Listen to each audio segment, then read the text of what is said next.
hari ini kedatangannya. Sebelum saya memulai, saya hari ini minta izin untuk menyampaikan aksi nyata saya, yaitu pada modul 1.4 tentang budaya positif pada materi pendidikan guru penggerak. Sebelumnya, saya di sini bukan ingin menggurui, tetapi saya hanya ingin membagi ilmu yang sudah saya dapatkan pada pendidikan guru penggerak. Jadi, bila seandainya nanti dalam penyampaian saya ada yang kurang pas, mohon dikoreksi. Dan nanti bila ada pertanyaan, silahkan saya beri waktu nanti. Bisa Bapak Ibu? Ini judul yang pertama, yaitu aksi nyata saya pada modul 1.4, yaitu tentang budaya positif, menyebarkan pemahaman dan pengalaman penerapan budaya positif.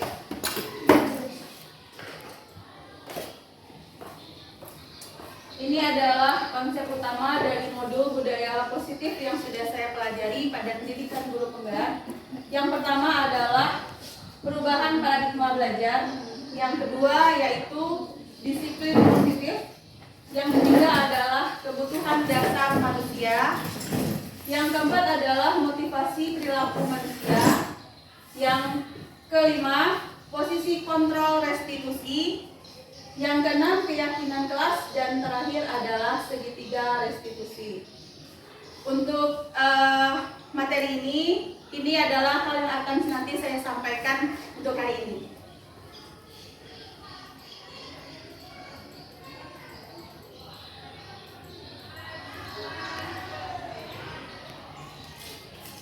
Kita masuk yang pertama adalah pembelajaran dengan paradigma baru. Ini, mungkin Bapak Ibu sudah pernah melihat gambar ini kan? Kita mungkin 1 tahun ini baru sudah menerapkan itu kurikulum merdeka, yaitu profil belajar Pancasila. Dalam pendidikan guru penggerak ini, materi ini ataupun kurikulum ini memang ini yang lebih diutamakan dulu dalam penerapan di sekolah-sekolah. Kenapa ini yang diambil? Ini, pembelajaran paradigma baru memastikan pembelajaran itu berpusat pada murid. Jadi pada kurikulum ini hendaknya kita dalam mengajar itu semuanya itu yang aktif adalah murid. Harus sesuai dengan profil pelajar Pancasila. Karena dalam profil itu sudah ada ke-6 aspek yang memang harus ada pada siswa, dan itu kita sebagai guru ini hanya menuntun. Kita bukan menuntut, tapi hanya menuntun siswa menuju alamnya, menuju kodratnya, yaitu kodrat alam dan kodrat zaman. Yang pertama adalah pada profil pelajar Pancasila, yaitu beriman.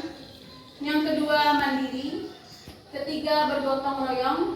Keempat, berkebinekaan global. Kelima, yaitu bernalar kritis. Dan terakhir adalah kreatif. Pembelajaran yang dilakukan dengan berpusat pada murid itu tidak hanya dilakukan di dalam kelas, tetapi bisa juga di luar kelas. Contohnya ekstrakurikuler. Misalkan yang sudah pernah kita lakukan, kalau ada siswa itu memang yang bisa mengaji, kita alihkan mereka ke dalam ekstrakurikuler tahfiz yang sudah dilakukan di sekolah.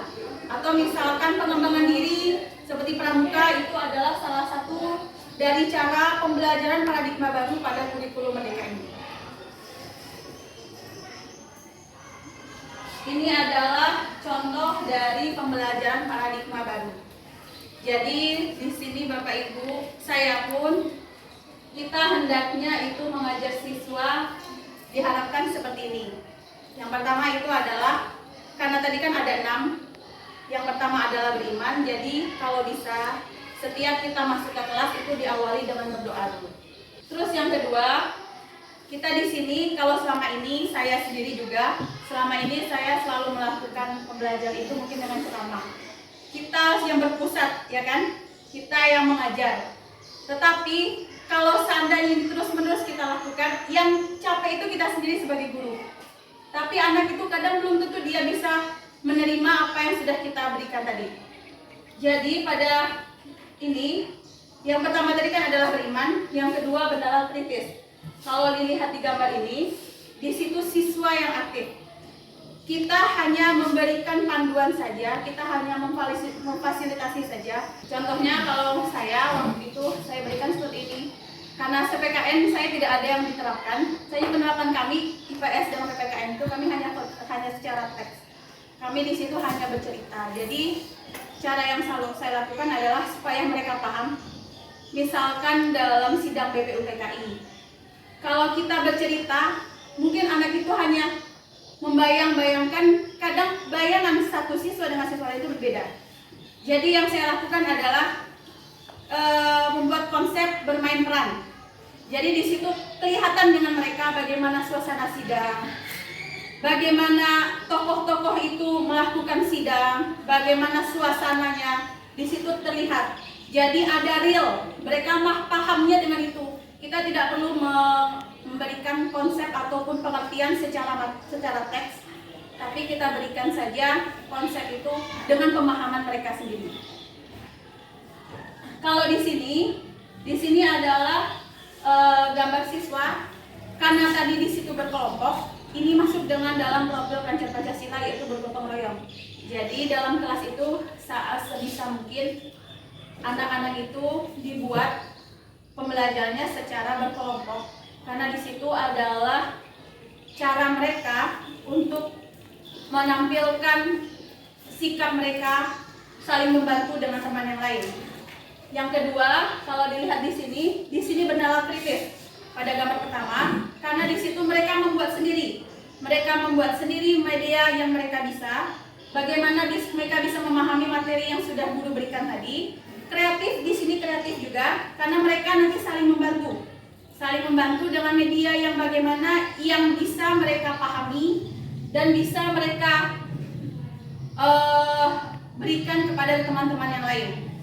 Yang selanjutnya di sini ada inovasi juga, karena zaman sekarang pada kurikulum Merdeka ini siswa dituntut kita untuk memberikan pembelajaran itu sesuai dengan zamannya, karena setiap lini kehidupan apapun itu sekarang menggunakan teknologi, ya kan? Dari awal sekali, kalau di luar mungkin itu memesan makanan saja sekarang sudah online. Mau kemana-mana sekarang main online. Masa kita yang pendidikan, kita yang mengajar siswa masih dengan cara yang lama. Jadi kalau bisa itu kita gunakan secara teknologi, kita kembalikan mereka dengan alamnya dan juga dengan zamannya. Alamnya apa? Misalkan di sini pesisir pantai, kasih mereka media yang dekat dengan mereka. Contohnya misalkan IPS. Kalau IPS tentang keadaan alam, kita nggak usah jauh-jauh ke negara lain atau ke provinsi lain. Ambil yang dekat kita saja.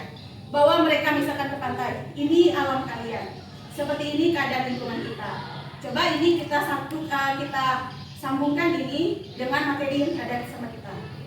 Terus teknologinya, setelah mereka membayangkan, masukkan materi tadi ke dalam media yang mereka bisa. Misalkan contoh merekam saja, membuat mereka merekam saja video, mereka bercerita, itu saja sudah merupakan cara kita untuk menuntun siswa menuju kodrat zamannya. Begitu Bapak Ibu. Dan ini yang kedua adalah disiplin positif. Disiplin positif ini sudah pernah, ini memang dilakukan di sekolah kita, hanya saja dalam disiplin positif, kalau dilihat di sini, kan anak-anak sudah saling menyalami, sudah mengatur dirinya mereka sendiri, lalu sudah ada ketertiban di dalam kelas. Hanya saja, kalau Bapak Ibu lihat, apakah mereka melakukan disiplin ini dengan kesadaran sendiri atau kita suruh? Masih disuruh kan? Berarti disiplin itu bukan dari internal, bukan dari intrinstiknya, tetapi dari kita. Karena tadi apa? Karena takut dimarah, ya kan? Atau nanti takut kena hukum. Itu yang terjadi di sekolah kita ini.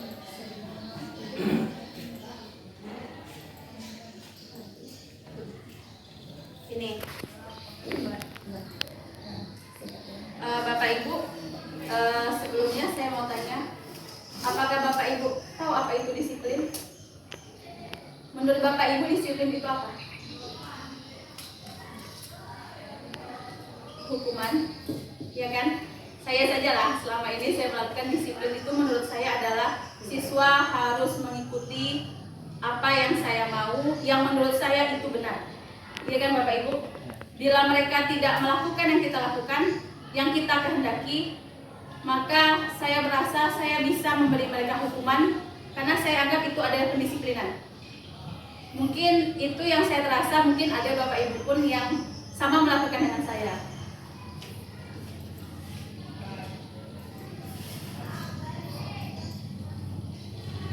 Ini, dalam budaya kita, maka disiplin itu adalah sesuatu yang dilakukan seseorang pada orang lain untuk mendapatkan kepatuhan yang menimbulkan ketidaknyamanan. Misalkan dari sini bisa contoh, gara-gara takut dimarahi, yang terjadi apa? Adanya sogokan, ancaman ataupun hukuman. Sekarang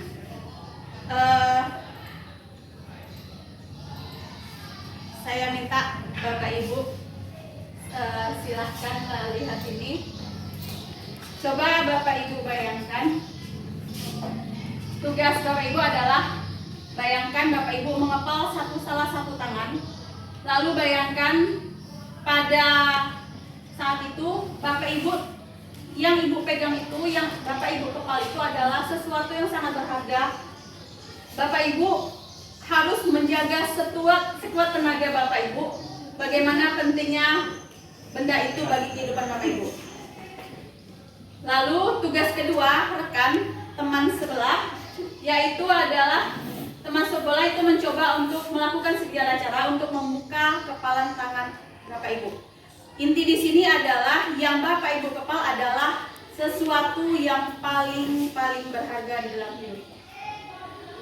Teman Bapak Ibu juga membujuk, menghadik, mengintimidasi, memarahi, menggoda, menggelitik, menawari Bapak Ibu uang agar bisa membuka kepalan tangan tadi. Kira-kira sudah dibayangkan? Sudah ya? Sekarang bayangkan Bapak Ibu, hal yang berharga itu Bapak Ibu pegang, teman Bapak Ibu itu kepo, pengen lihat apa yang ada di dalam tangan Bapak Ibu. Kira-kira kalau seperti ini keadaannya, apakah Bapak Ibu akan membuka? Maaf, saya bisa minta tolong, kalau yang membuka boleh tunjuk tangan. Apakah Bapak yang menutup? Apakah Bapak Ibu membuka atau menutup? Hah? Tutup. Ada yang Bapak Ibu membuka?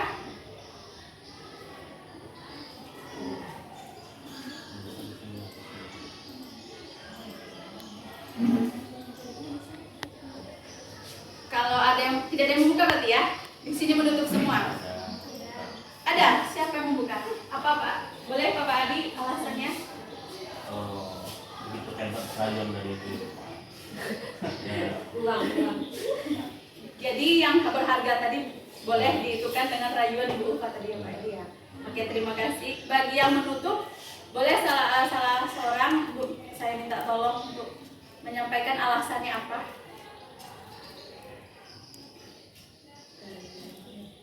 Kenapa harus ditutup? Sudah dibuka, minta tolong teman sampai dikasih uang, tapi tetap juga dipegang. Alasannya apa? Ada mungkin Bapak Ibu? Karena tadi ceritakan kalau yang kita pegang itu sifatnya harga-harga, jadi susah kita membukanya. Susah kita membukanya. Walaupun diberi uang, walaupun diintimidasi, diancam, tetap Bapak Ibu tidak membukanya. Karena itu bisa jadi sebuah privasi. Itu privasi ya. Terima kasih Ibu Penny, Ibu Yana. Sekarang pertanyaan ketiga. Dalam kegiatan ini, sekarang sesungguhnya siapa yang memegang kendali atau kontrol untuk membuka dan menutup kepalan tangan tadi? Siapa? Yang membuka dan menutup itu sebenarnya mengontrol itu siapa? Diri kita sendiri, bukan teman tadi ya kan? Walaupun bagaimanapun dia memberikan kita uang, dia mengintimidasi, merayu, tetap yang memegang kontrol itu adalah diri kita sendiri. Seperti itu pun yang dimaksud dengan disiplin positif. Maksud disiplin positif ini adalah kita sebagai guru, tujuan kita itu adalah menciptakan murid memiliki disiplin diri sehingga mereka bisa berperilaku dengan mengacu pada nilai-nilai kebajikan universal, memiliki motivasi intrinsik. Maksud intrinsik ini adalah motivasi dari diri sendiri. Pendisiplinan itu ada di diri sendiri yang memegang kontrol mereka untuk disiplin kebutuhan dasar manusia.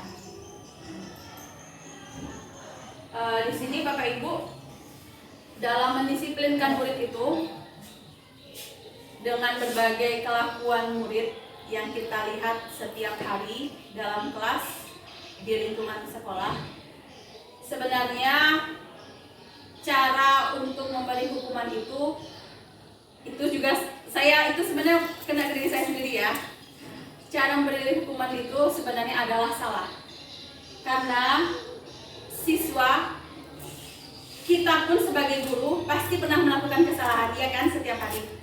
Jadi dalam kita memberikan disiplin pada murid itu, kita itu harus melihat dulu mereka melakukan kesalahan itu karena apa? Apakah karena bertahan hidup, karena kasih sayang dan rasa diterima, karena penguasaan, karena kebebasan, atau karena kesenangan? Bertahan hidup di sini adalah terkadang siswa itu mereka melakukan sesuatu kesalahan, menurut kita itu salah kan?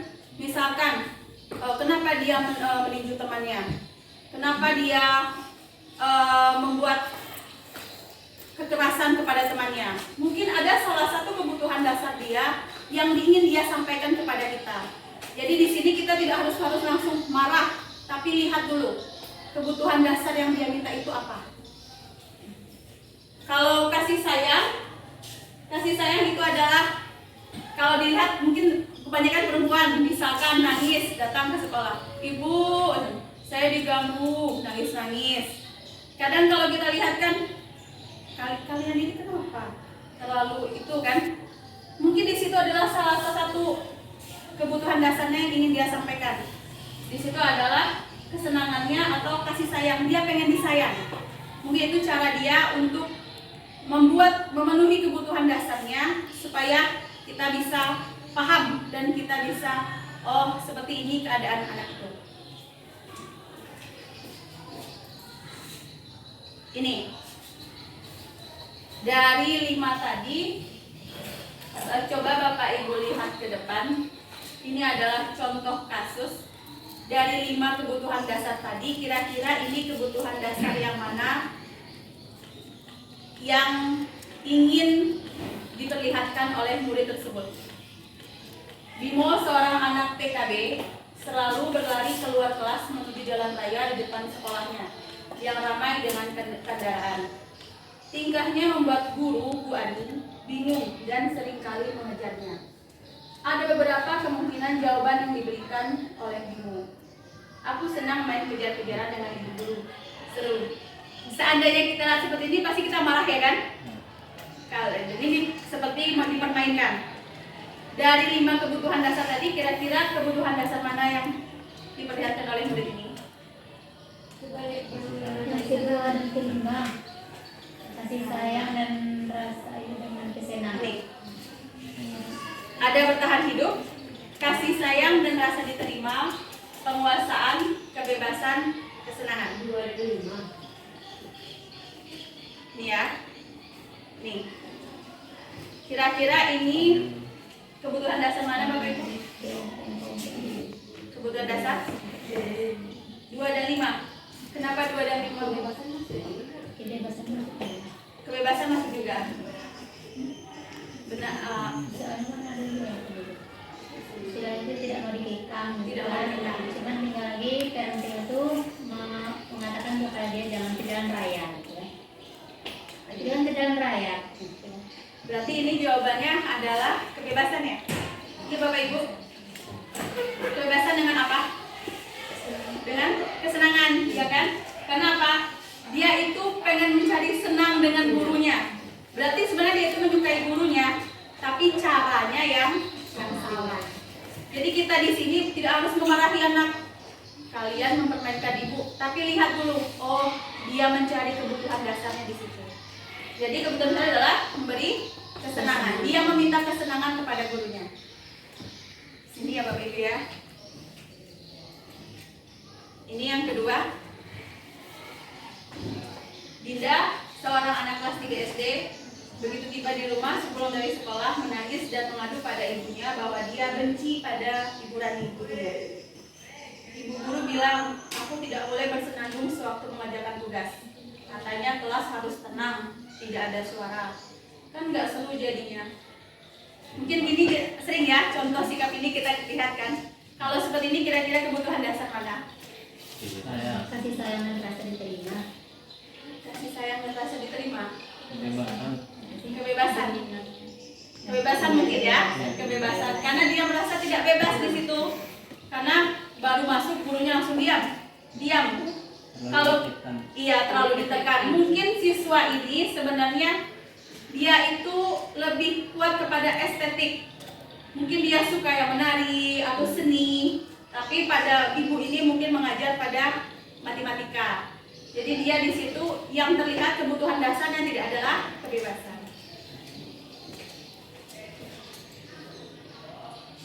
Ini yang terakhir. Tahun ini Dimas sudah berusia 17 tahun.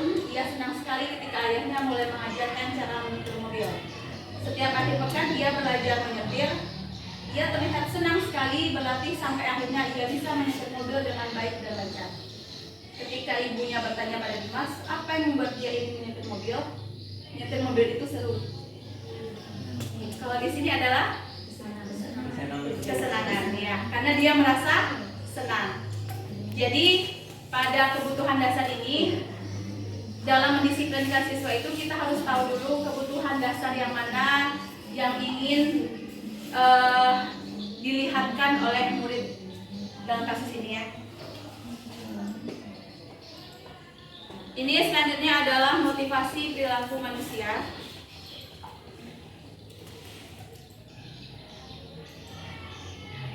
Ini motivasi adalah dorongan yang timbul dalam diri seseorang secara sadar ataupun tidak sadar untuk melakukan suatu tindakan dengan tujuan tertentu. Ini motivasi di situ perilaku manusia yang berubah. Yang pertama adalah karena ingin menghindari ketidaknyamanan dan hukuman. Di sini murid melakukan disiplin karena ia takut dihukum. Berarti di sini motivasinya bukan berasal dari diri sendiri, tapi dari guru. Ya. Yang kedua adalah karena ingin mendapatkan imbalan atau penghargaan dari orang lain. Di sini juga siswa itu melakukan disiplin bukan karena diri sendiri, tetapi karena imbalan tadi, ada penghargaan dari guru. Yang selanjutnya adalah menghargai nilai-nilai kebajikan diri sendiri. Yang inilah yang akan kita pelajari nanti pada motivasi perilaku manusia di budaya positif, yaitu murid itu melakukan disiplin diri karena kesadarannya akan nilai kebajikan dirinya.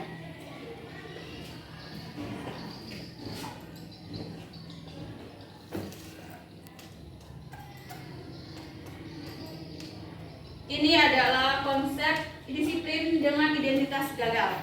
Yang pertama adalah hukuman. Kadang kita kalau anak tidak sesuai itu kita selalu beri hukuman kan? Yang terjadi bila kita melakukan ini terus, yang pertama adalah kita lihat ke dalam diri murid tersebut. Yang akan terasa pada mereka adalah menyakitkan karena itu dipaksa. Yang kedua, terjadinya tidak nyaman. Yang ketiga, murid menjadi takut dengan guru tersebut. Yang keempat, bersifat tadi sifatnya paksaan. Lalu yang selanjutnya adalah murid karena takut dihukum akhirnya dia menyembunyikan kesalahan.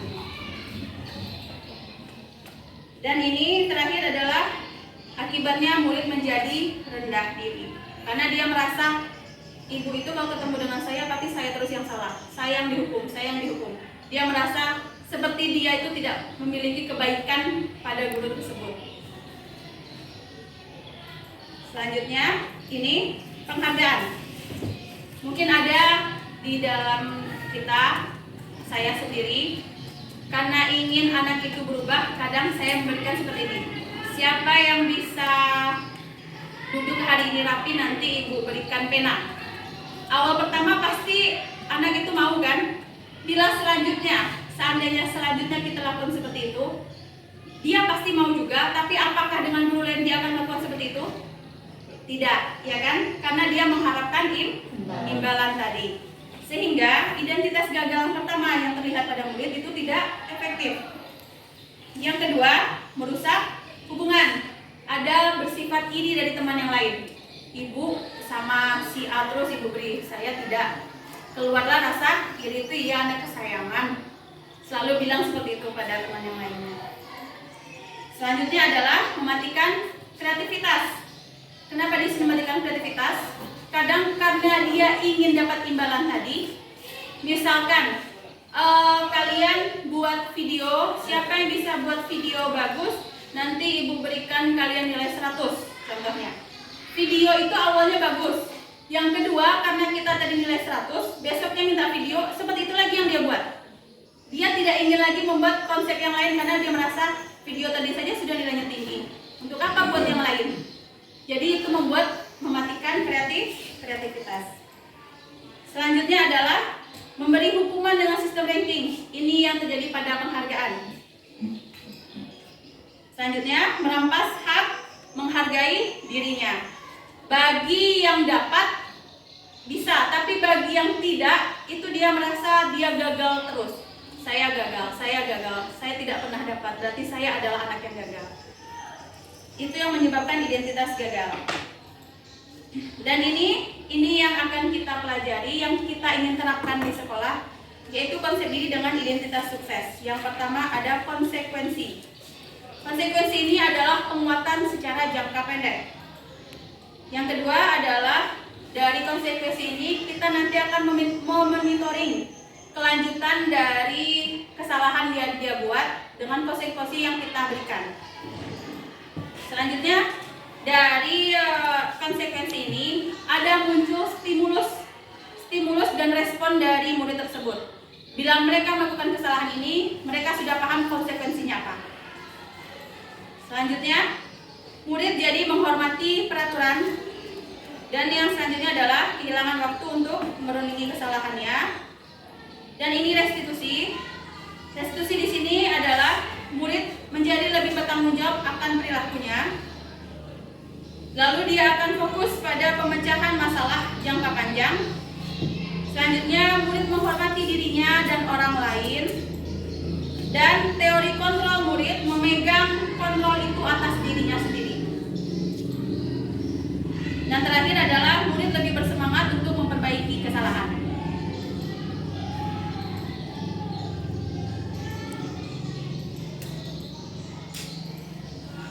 Di sini yang akan kita pelajari itu adalah restitusi. Pada restitusi ini adalah proses menciptakan kondisi bagi murid untuk memperbaiki kesalahan mereka, sehingga mereka bisa kembali pada kelompok mereka dengan karakter yang lebih kuat. Ini yang restitusi yang kita pelajari, yang sesuai dengan budaya positif. Ini ciri-ciri dari restitusi. Yang pertama adalah dalam penanganan pendisiplinan murid tersebut. Di sini kita bukan mencari hal yang terbaik bagi kita, tapi pada restitusi ini yang pertama adalah ciri-cirinya. Di sini bukan untuk menebus kesalahannya, tetapi belajar dari kesalahan yang sudah dia buat. Selanjutnya adalah dari restitusi ini juga memperbaiki hubungan kita murid dengan guru.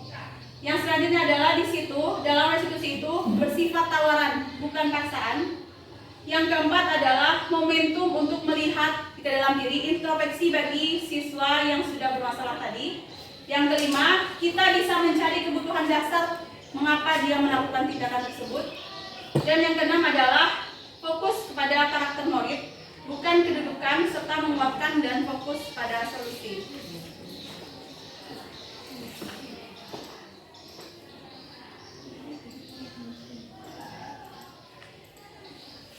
Di sini Bapak Ibu mungkin bisa lihat apa perbedaan konsekuensi dengan hukuman. Mencatat 100 kali di buku latihan. Kalau ini kira-kira konsekuensi atau hukuman? Hukuman atau konsekuensi?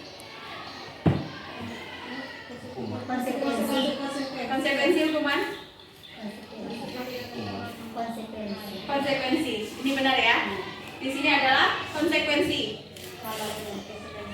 Konsekuensi beda konsekuensi dengan hukuman. Kalau yang kedua, lari mengelilingi lapangan 2 kali karena terlambat hadir di sekolah.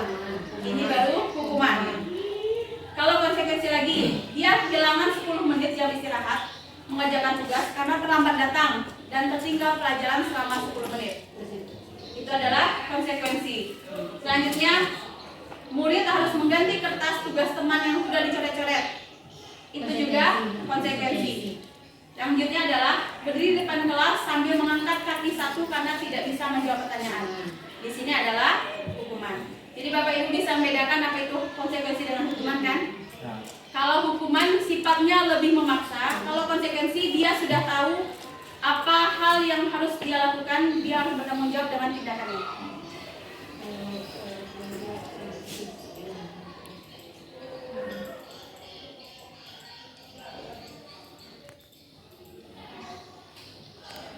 Selanjutnya ini kita masuk ke dalam posisi kontrol restitusi. Dalam melaksanakan restitusi ini ada 5 hal yang bisa kita lakukan kepada murid yang sudah melakukan kesalahan. Yang pertama adalah penghukum, yang kedua adalah pembuat merasa bersalah, yang ketiga adalah teman, yang keempat adalah pemantau, dan kelima adalah manajer.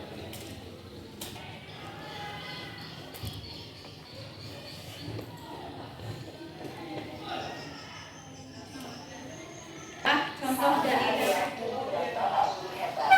dalam penerapan disiplin positif restitusi, salah satu program yang dikembangkan adalah 5 posisi kontrol. 5 posisi kontrol dalam restitusi adalah proses perjalanan seorang murid agar dapat mengenali dirinya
Selamat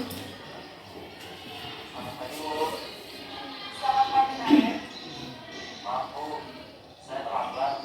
Ya, sekolah masuknya jam 7, sekarang sudah jam 7.20. Jadi sekarang bagaimana ini, Naren? Maaf, Bu. Saya lupa alarm saya semalam. Baiklah, menurut kamu, keyakinan sekolah yang mana yang perlu kamu tingkatkan? Menghargai diri sendiri dan orang lain mungkin ya, Bu. Setuju. Jadi, apakah Naren meyakini prinsip saling menghormati tersebut? Iya, Bu. Saya meyakininya. Apakah Naren bersedia memperbaiki masalah keterlambatan ini? Bersedia, Bu. Bagaimana kamu akan perbaiki masalah keterlambatan ini? Saya akan coba untuk tidak lupa menyetel alarm saya, Bu. Baik, kalau Naren lupa menyetel alarm di rumah, ada orang yang kira-kira bisa bantu mengingatkan tidak? Ada, Bu. Kakak saya, Kak Emma. Ada lagi selain Kak Emma? Selain Kak Emma, ada ibu saya. Baik, jadi yang mengingatkan Naren adalah Kak Emma dan Ibu Alia. Kira-kira akan mulai start alarm kapan, Naren? Setelah pulang sekolah, akan segera saya lakukan. Baik, jadi Naren akan setel alarm untuk bangun besok pagi dan akan diingatkan oleh kakak dan ibunda Naren ya. Ada lagi yang mungkin perlu dilakukan, Naren? Agar tidak terlambat bangun lagi. Tidak ada, Bu. Baik, Naren. Terima kasih untuk kerjasama kamu. Sekarang kamu boleh kembali ke kelas untuk belajar. Baik, Bu. Terima kasih. Posisi manajer adalah posisi kontrol yang disarankan untuk membimbing murid memiliki sikap disiplin yang positif, yaitu murid yang mandiri, bertanggung jawab, dan dapat memecahkan masalah. Tujuan dari posisi ini adalah agar murid dapat berefleksi atas tindakannya. Guru akan dengan tulus memberikan pertanyaan-pertanyaan bermakna, sehingga membuat murid dapat belajar dari kesalahannya dan mencari sebuah solusi untuk menyelesaikannya. Ibu dan bapak guru hebat, setelah mengamati adegan kelima posisi kontrol tadi, kira-kira posisi mana yang paling ideal? Posisi mana yang dapat menunjang motivasi intrinsik murid? Ya, tentu posisi manajer. Posisi ini memang posisi ideal yang ingin dituju setiap pendidik. Pada posisi inilah, guru dapat menerapkan disiplin positif yang memihak pada murid, yang memerdekakan murid. Perjalanan seorang pendidik tentunya tidak mudah untuk sampai pada posisi seorang manajer. Namun, tujuan kita pasti, yaitu menciptakan murid-murid yang mandiri, merdeka, dan bertanggung jawab. Semoga penggambaran 5 posisi kontrol yang telah diperlihatkan ini dapat menjadi ajang refleksi bagi kita semua, agar dapat terus mengasah dan menerapkan disiplin positif yang memerdekakan murid. Mari terus berlatih dan bersemangat. Selamat menerapkan. Salam dan bahagia, Ibu dan Bapak Guru hebat.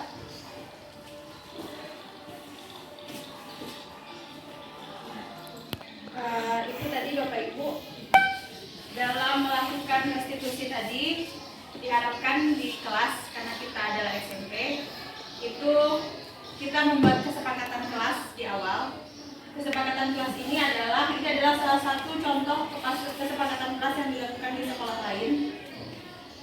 Hal ini dilakukan jadi saat mereka melakukan kesalahan, mereka sudah tahu keyakinan yang sudah mereka langgar dan bagaimana cara mereka mengatasinya. Keyakinan kelas adalah salah satu disiplin positif yang bisa kita terapkan dalam membangun budaya positif di sekolah, sehingga diharapkan dapat mewujudkan tujuan pendidikan berorientasi pada profil pelajar Pancasila. Keyakinan kelas berbeda dengan peraturan kelas. Keyakinan kelas ini sifatnya lebih abstrak, sedangkan peraturan kelas dibuat lebih mendetail dan konkret.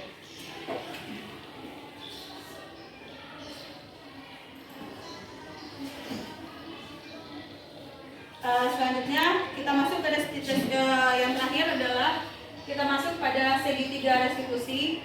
Ini adalah cara pelaksanaan kita melakukan pendisiplinan kepada murid melakukan budaya positif. Yang pertama adalah menstabilkan identitas. Yang kedua, melakukan validasi tindakan yang salah. Yang ketiga, menanyakan keyakinan. pada segitiga restitusi ini, posisi kontrol yang kita lihat, yang kita terapkan di sini adalah posisi manajer.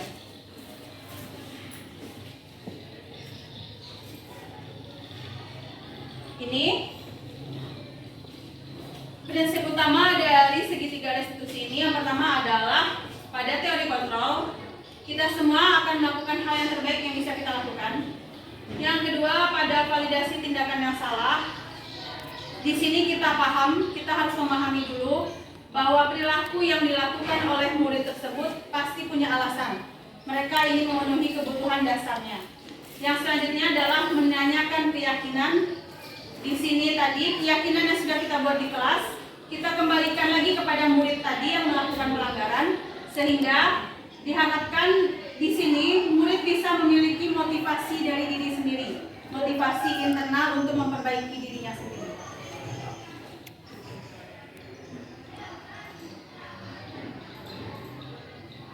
Ini adalah contoh dari segitiga restitusi.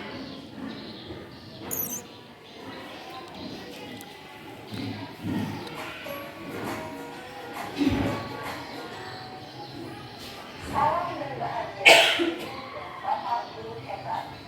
Pada video kali ini kita akan membahas tentang salah satu program disiplin positif yang diterapkan di lingkungan sekolah yang dikenal dengan nama restitusi.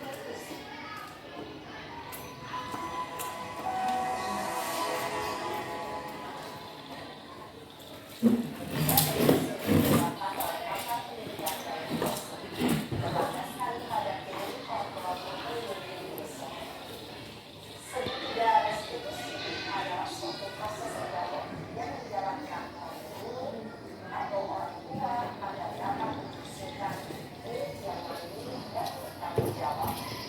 Pada saat guru di posisi manajer, aspek yang ditekankan pada murid adalah mengedukasi prinsip sehingga penanaman nilai kebajikan dapat tumbuh dan berkembang menjadi suatu kebiasaan positif yang akhirnya membentuk karakter. Proses dialog ini menjadi tiga langkah yang digambarkan pada ketiga sisi pada segitiga restitusi. Sisi pertama adalah menstabilkan identitas. Sisi yang kedua adalah validasi tindakan. Dan sisi yang ketiga adalah menekan keyakinan.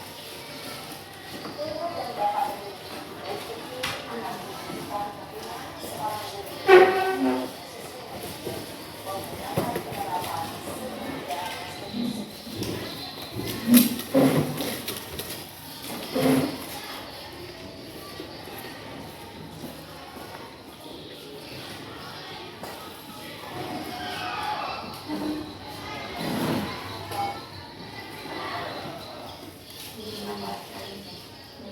Bapak, masa aku dijatain posisi apa? Ya aku marah kok. Aku baru jatain Eka di depan kelas. Bapak, Oh begitu. Ya pasti kamu marah dan kesal. Bapak juga tak marah apabila ada yang menyuruh Bapak seperti itu. Ya, pada saat itu kamu mau melakukan apa? ya saya langsung ngatain Eka lah Pak. Bapak, saya udah sakit dia sebagai guru lagi. Oh begitu. Maksud kamu Bapak seperti itu karena satu alasan tertentu kan? Iya, maksudnya diam saja Pak. Ya saya ada lagi lah. Maksudnya dikasih kampusnya. Ya wajar lah. Mempertahankan harga diri sesuatu yang mungkin Bapak. Itu kamu tidak bisa dikatakan. Yang dikatakan. Iya Pak. Terus saya masuk sekolah dan saya mengucapkannya. Dan terus saya masih ada ini lah. Ya pasti ya. Tapi kamu memilih untuk bertahan dan sabar. Kamu memilih untuk tidak pergi parahnya. Nah, sekarang coba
alasannya menjadi orang. Dengan babat dan sabar dan baiklah kalau kita pikirkan bagaimana memperbaiki masalah ini.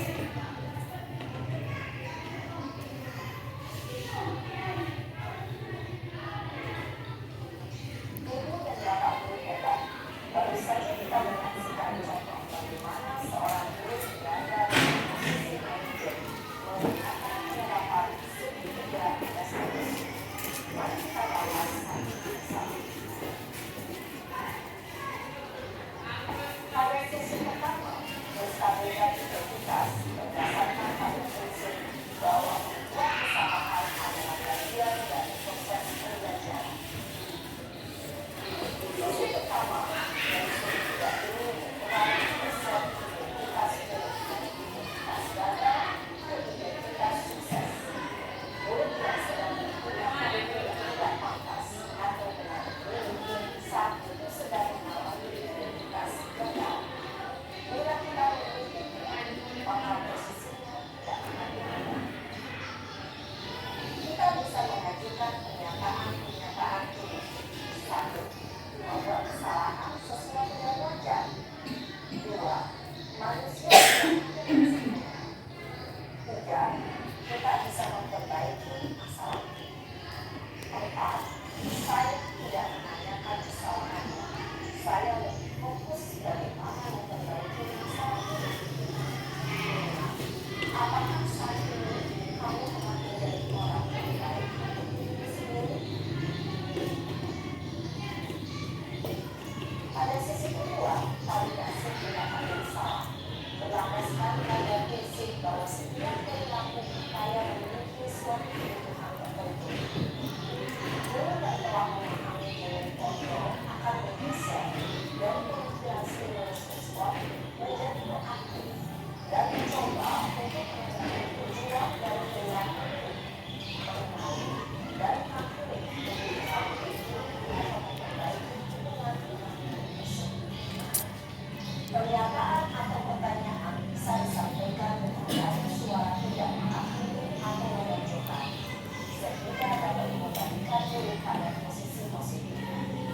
1. Kamu bisa saja berpindah dari kegagalan dan kamu juga melakukannya tanpa suatu alasan tertentu. 3. Kamu melakukannya karena mempertahankan sesuatu dengan baik. 4. Kamu bisa mempelajari suatu perilaku yang tidak efektif. Bersediakah kamu mempelajarinya? Selanjutnya, kita akan simak sisi terakhir, yaitu menanyakan keyakinan. Teori kontrol mengatakan bahwa pada dasarnya kita teridentifikasi secara definisi. Pada saat perilaku yang salah telah divalidasi dan identitas sukses telah stabil, maka murid telah siap mengalihkan keyakinan-keyakinannya dengan tindakan yang salah dan pemikirannya telah bergeser menjadi orang yang dituju. Pertanyaan-pertanyaan ini dapat mengalihkan keyakinan-keyakinan yang dianggap buruk.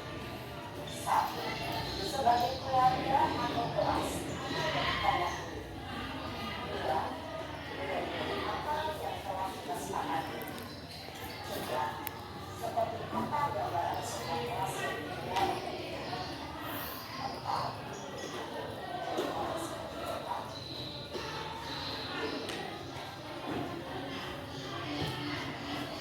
Dalam menerapkan sedemikian restitusi, perlu diperhatikan beberapa hal, yaitu 1. Perilaku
tadi adalah pemahaman dari segitiga restitusi. Mungkin ini saja penjelasan dari saya. Video kan? Bapak Ibu, mungkin ada yang mau ditanyakan dengan materi tadi? Ya, silakan Pak Adi. Begini Bu, ini kita kan diusahakan untuk penyebaran secara manusia ya. Lingkungan kita ini kan agak jauh dari tempat keramaian. Kemudian kita di lingkungan pantai dan biasanya lingkungan di sini itu kan anak-anak itu kan sudah didikan udah keras dari orang tuanya. Jadi kalau kita terapkan yang seperti itu, saya rasa kurang pas untuk tempat kita ini. Bagaimana itu? Terima kasih Pak Adi. Ya, saya paham sekali. Sekolah kita kan berada di pesisir pantai. Dengan keadaan masyarakatnya mungkin di sini sudah bawaan ya Pak ya, bawaan dari alamnya. Memang kalau dalam materi posisi manajer ini adalah yang paling bagus. Tetapi ini bisa dilakukan perlahan Pak Adi. Kalau misalkan tidak bisa langsung manajer, ada posisi di awal yang bisa kita lakukan, yaitu posisi teman. Kita berusaha dulu menjadi teman kepada murid tersebut. Lakukan dulu seperti itu. Setidaknya kita sudah bisa menciptakan identitas sukses pada murid yang akan kita perbaiki. Kita sudah melakukan budaya positif.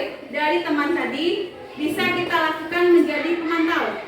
Ada 3 tadi posisi yang bisa membuat identitas sukses pada murid, yaitu teman dulu perlahan. Setelah menjadi teman, kita menjadi pemantau. Nanti baru perlahan-lahan kita menjadi manajer.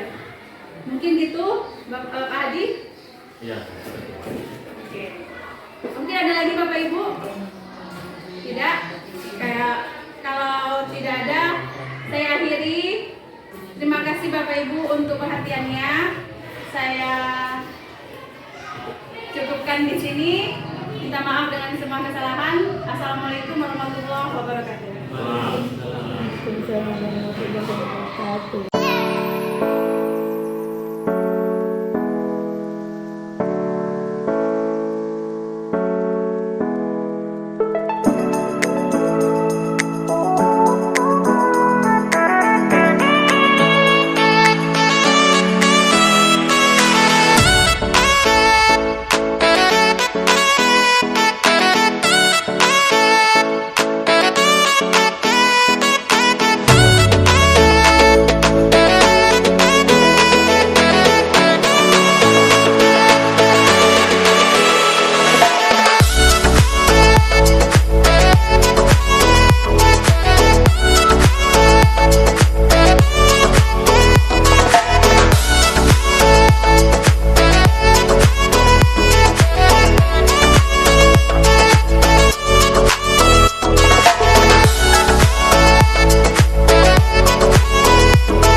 saya Fitra Priyoniwati. Saya rekan sejawat dari Ibu Devi Ekayanti Sagita di SMP 4 Kota Balingka. Dari penerapan budaya positif yang telah dilakukan Ibu Devi, saya lihat sudah terlihat banyak perubahan di sekolah kami. Contohnya saja, siswa sekarang sudah mampu menerapkan disiplin secara mandiri tanpa disuruh-suruh lagi. Saat pelaksanaan pembelajaran, apalagi dengan menggunakan teknologi, anak-anak menjadi lebih semangat dalam mengikuti pembelajaran tersebut. Ini sangat positif, jadi saya merencanakan ingin mencoba menerapkan juga dalam kegiatan pembelajaran saya ke depannya. Terima kasih. Saya akhiri. Assalamualaikum warahmatullahi wabarakatuh. Assalamualaikum warahmatullahi wabarakatuh. Perkenalkan, nama saya Tanati Alabita, kelas 8 dari SMP Negeri 4 Kota Balingka. Dari penerapan budaya positif yang dilakukan Bu Devi, sekarang saya merasa lebih disiplin, mandiri, dan tidak harus disuruh guru lagi seperti piket. Saya tidak harus disuruh dari guru tersebut. Saya sekarang merasa lebih aktif, lebih disiplin, lebih mandiri. Dan saya merasa teman-teman saya juga seperti itu, tidak harus diingatkan guru lagi. Dan seharusnya kegiatan seperti ini dilakukan oleh semua guru, supaya kami lebih bersemangat. Saya mendoakan semoga sekolah saya nanti bisa menjadi sekolah yang lebih baik.